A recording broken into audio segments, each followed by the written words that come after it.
Hello, everyone, and welcome back to Cookbook Chronicles. Food's more than just nourishment, it's memory, history, and identity served either on a plate or in a bowl. Today, we're diving into yet another recipe from the Memory of Taste, a cookbook that's much about storytelling as it is about cooking. This book is a collaboration between Chef Tu David Phu and writer Soleil. If you know Chef Tu, you might remember him from Top Chef or the previous video, which I'll link in the description below, but his culinary journey started long before that. What this book captures are the deep flavors of Vietnamese cooking, blended with the ingenuity and the Vietnamese American experience. The Memory of Taste explores what it means to cook between cultures. It's a reflection on identity, resilience, and the flavors that connect us to home, wherever that may be. Now, a little bit about Soleil, the former restaurant critic for the San Francisco Chronicle. They bring a deep cultural and historical lens through storytelling and through their words.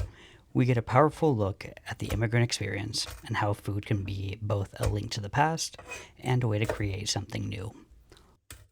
And without further ado, today we'll be making Phở Gà Miền Nam, which is a Southern-style chicken pho, which is unlike the northern chicken pho that many people know. This version is a lot richer in flavor, herbal, and deeply aromatic, with the broth that simmers to perfection and garnishes aplenty.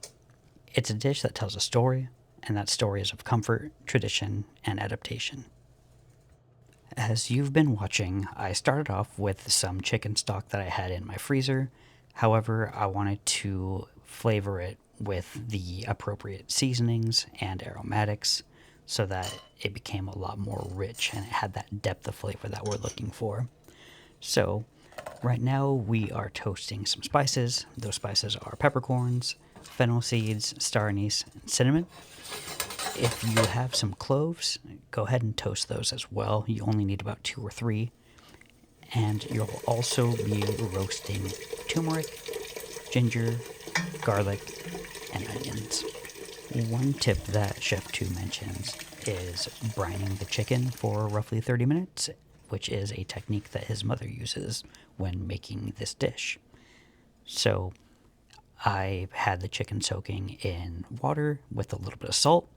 That's not only going to brine it, but it's also going to draw out the excess blood that may be within the chicken as well. That'll assist with keeping your broth nice and clear. So as you see here, I strained out those first aromatics that I put in, and I poured it over the chicken. Now I'm adding the charred onions, turmeric, ginger, and garlic to the broth, along with the whole spices. And I'm going to bring this up to a simmer. Please note that if you're ever washing chicken in your sink, make sure you scrub that sink out after you're done to not spread bacteria all over your kitchen. As you saw, I pulled the chicken from the broth about 45 minutes after it had been poaching in the liquid and cooled it down. Then once you have that done, you want to strain out all of the other aromatics that were in there, and you'll end up with the beautifully clear broth like that.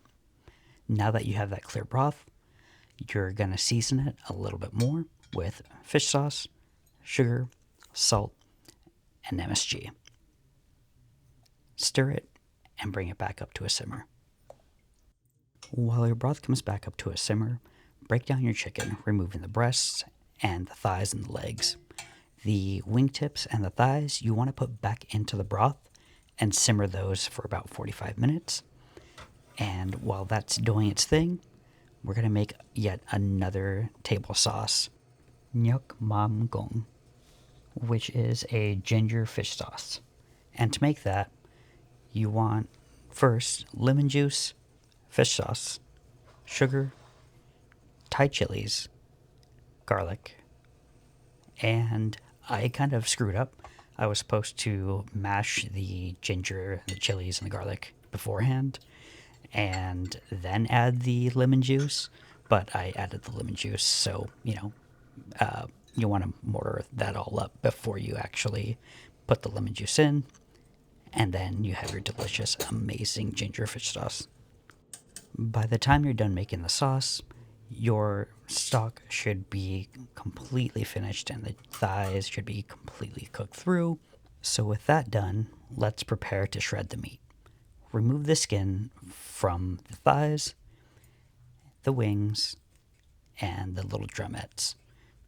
And if you want, you could use a fork or you could use your hands with some gloves. I decided not to, but shred the chicken however you see fit.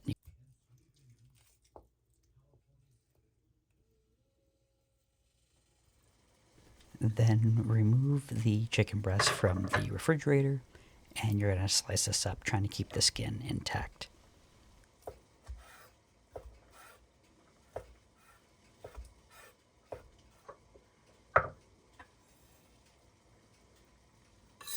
Once you have all your chicken breast cut up, next you'll be getting all your herbs together.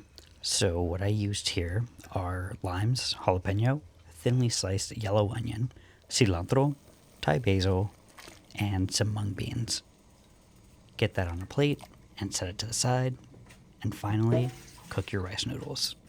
Look at the package to see how long these have to cook for, or just the preparation in general, because they're all very different. Next, start to plate.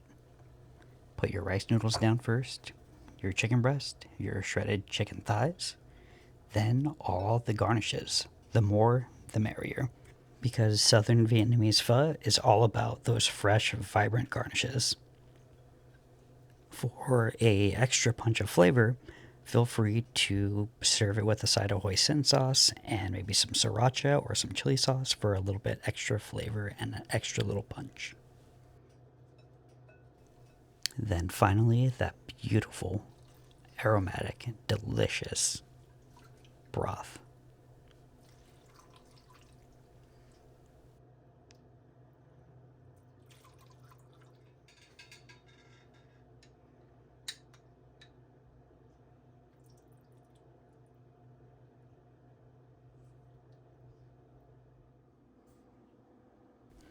And here is my bowl of chicken pho.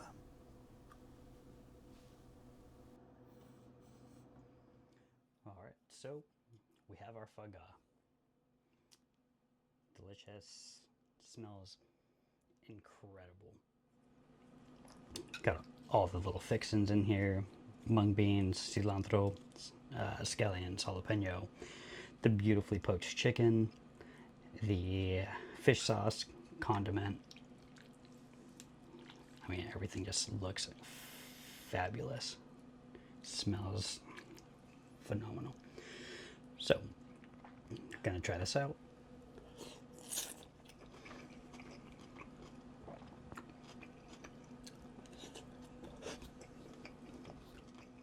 Oh, damn. No, that is so good. So good. Broth came out great. Nice and clear. It's an incredible flavor. Chef 2, you did it again. This is fabulous.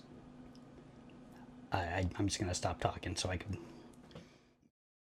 If you enjoyed this, check out my other videos where we explore legendary chef recipes.